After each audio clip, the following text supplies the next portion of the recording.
मुझे आज एक मैया ने पूछा, महाराज जी हम लोग तो भक्त बन गए, बालकों को भक्त बनाने के लिए क्या करना चाहिए? अगर ये मन में इच्छा हो, अभिलाषा हो कि हमारी जो संतान है वो भी भगवत भक्त हो। अब बोलो उनको बोलते हैं हनुमान चालीसा पढ़ो, पढ़ तो लेते हैं लेकिन भाव तो नहीं आ पाता। बालकों को भक्त कैसे बनाया जाए? बाल्यकाल से ही, बचपन से ही बालकों में भक्ति भाव उत्पन्न हो। एक माता जी और आई, वो क्या बोली, मेरा बेटा डॉक्टर बने, इंजीनियर बने, आपके घर पे ही आई थी शायद। बोले ये जो भी बने, लेकिन महाराज जी मेरी इच्छा ये है कि ये एक वैष्णव बने, एक भक्त बने, ठाकुर जी का प्रेमी बने। उसके लिए क्या करें? आजकल ये बात बिल्कुल सत्य बताएं, बच्चे क्वालिफिकेशन उनके पास अच्छी हो जाती है, अच्छे नॉलेजेबल हो जाते हैं, अच्छी डिग्रीज पा लेते हैं, संस्कार नहीं आ पाते।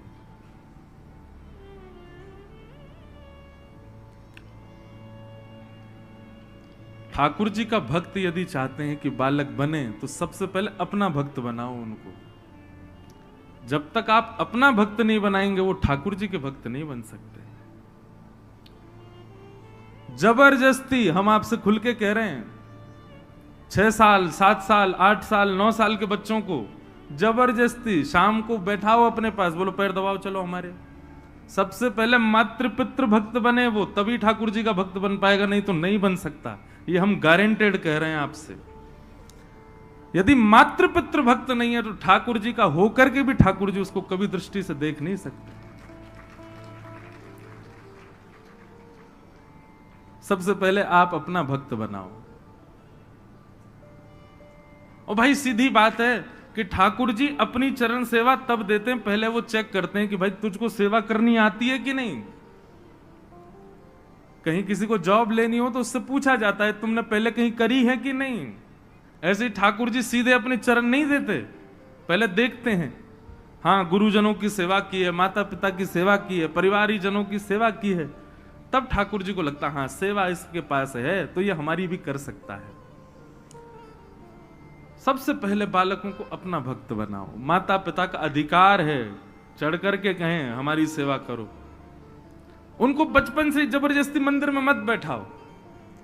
वो जबरदस्ती से की गई भक्ति तामसी और हो जाती है, उससे उनका और ज्यादा मन उखड़ जाता है। पर हां आपकी जबरदस्ती भी करेंगे, थोड़ा तो प्रेम है ना आपके प्रति, क्योंकि माता पिता हो। अपना वैष्णव भक्त बनाओ पहले। जब आपके भक्त बन जाएंगे तो ठाकुर जी के नाम भी बने तो भी उनका कल्याण हो जाएगा।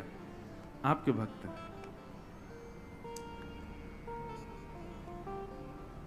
हमारे शास्त्रों में सबसे पहले मां को रखा गया है, फिर पिता को रखा गया, फिर गुरु को रखा गया, सबसे अंत में ठाकुर जी को रखा गया है। इसलिए आजकल के बच्चों को जब हम देखते हैं तो मन में भाव आता है कि अच्छे स्तरीय कोई डॉक्टर बन जाएगा, इंजीनियर, सब बन जाते हैं बच्चे आजकल, अच्छे से पढ़ लिख लेते हैं सब, पर संस्कारी नहीं बन पाते, वैष्णव नहीं बन पाते। उसके लिए अपने चरण सेवा कराओ। नंद बाबा यशोदा खूब सेवा करवाते हैं ठाकुर जी से, ठाकुर जी खूब सेवा करते हैं दोनों की। सेवा करके एक कथा प्रसंग ऐसा आता है कि यशोदा मैया की सेवा करते हैं लाल जी, और सेवा करके फिर ठाकुर जी नंद बाबा की सेवा करते हैं, फिर सोने जाते हैं यशोदा मैया के पास, मैया से लिपट के सोते हैं लाला रात में। नंद बाबा की बड़ी इच्छा होवे, बोले लाला मोते लिपट के ना सोवे। एक दिन ठाकुर जी बोले, एक दिन नंद बाबा बोले लाला तू आज मेरे पास सो जा। तो ठाकुर जी मना तो कर नहीं पाए, लेकिन रात्रि में जब सोए तो रात भर सो नहीं पाए। दिन में मैया तो बोले रात भर बाबा की दाढ़ी में इर्झो रहे हो, मैं मुँह तो नींद ही नहीं आई। और बाबा की मैया हाथ पांव इतने ज्यादा निष्ठुर है, मैं तो रात भर मेरे दर्द है गो, तुमों को मक्खन लगा दे, मैं तो श्रम है गो रात भर। दूसरे दिन फिर मैया के पास सो गए, तो नंद बाबा को बड़ी पीड़ा होती है, लाला मेरे पास ना सोवे। तो ठाकुर जी ने मन में विचार किया कि कहा करूं बाबा को सुख कैसे मिलेगा, दोनों को सुख देना है, क्योंकि इन दोनों को सुख देवे ही तो मैं आया हूं। तो ठाकुर जी पता है क्या करते हैं, रात्रि में सोते समय अपने वस्त्र उतार देते हैं और छोटे से गोपाल जी और नंद बाबा की इतनी बड़ी बड़ी बगलबंदी उनको पहन लेते हैं। उसको बोलते हैं गगदल। सर्दियों के जब श्रृंगार होते हैं ठाकुर जी को तो गगदल धराई जाती है, वो नंद बाबा की होती हैं। उसमें ठाकुर जी के हाथ भी लटक जाते हैं, नीचे तक ऐसी लटकी रहती हैं। तो रात में नंद बाबा के वस्त्रों को पहन करके ठाकुर जी सोते हैं, इस भाव से कि मैं बाबा के गले लग के सो रहा हूं। क्यों? बोले पास जाऊंगा तो दाढ़ी चुभेगी, बाबा के निष्ठुर हाथन तो मुंह को दर्द है जाएगा। तो वस्त्र नंद बाबा के पहनते हैं और लिपट के यशोदा मैया से सोते हैं, दोनों को सुख प्रदान करते हैं। क्योंकि बंधुओं यही उद्देश्य है, मातृ पितृ भक्त बने हम, तब ठाकुर जी हमको स्वीकार करेंगे। जो मातृ पितृ भक्त नहीं है ठाकुर जी उसको स्वीकार नहीं कर सकते। इसलिए आजकल के बालकों को आप उनको जबरदस्ती आप उनको गायत्री, मैं कई घरों में जाता हूं, बच्चे गायत्री मंत्र सुनाते हैं, गायत्री नहीं सिखानी चाहिए। अभी उनको याद कराओ लेकिन बुलवाना नहीं चाहिए।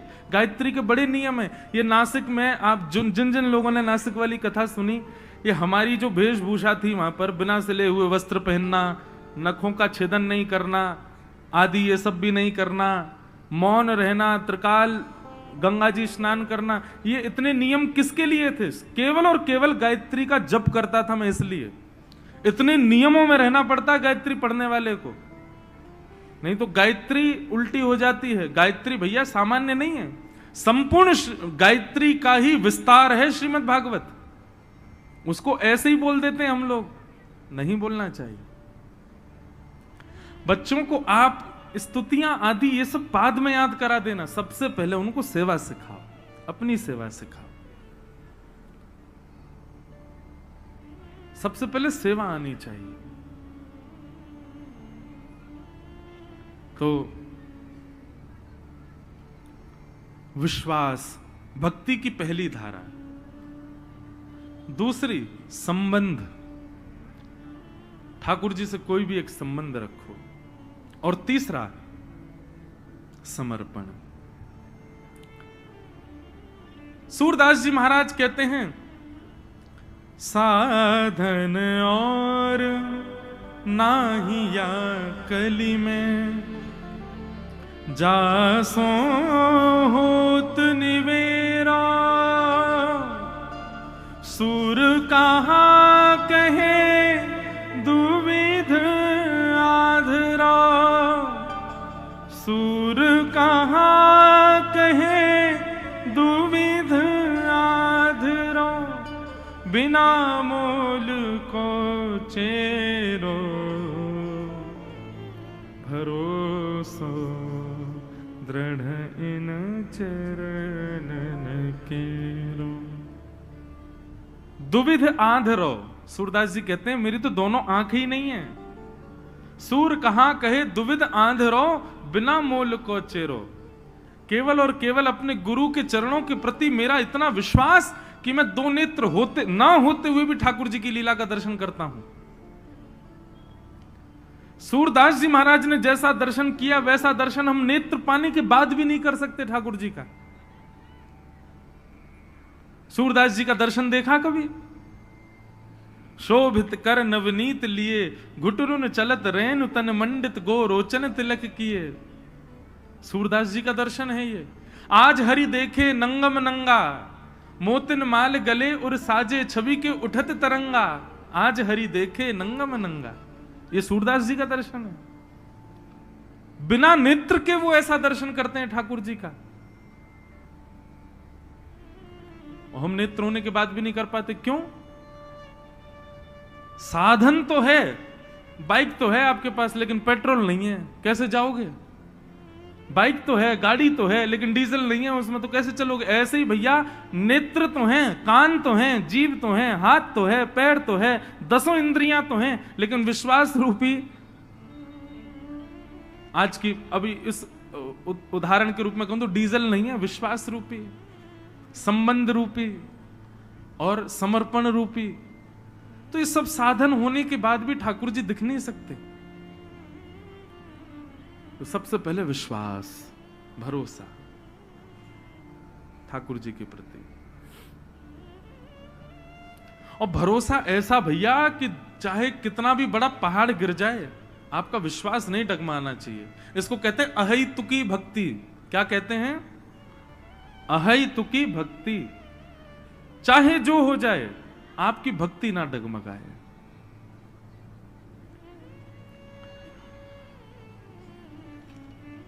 तो श्री गिरधर लाल जी की कृपा से ये कथा अब अपने विश्राम की ओर बढ़ रही है।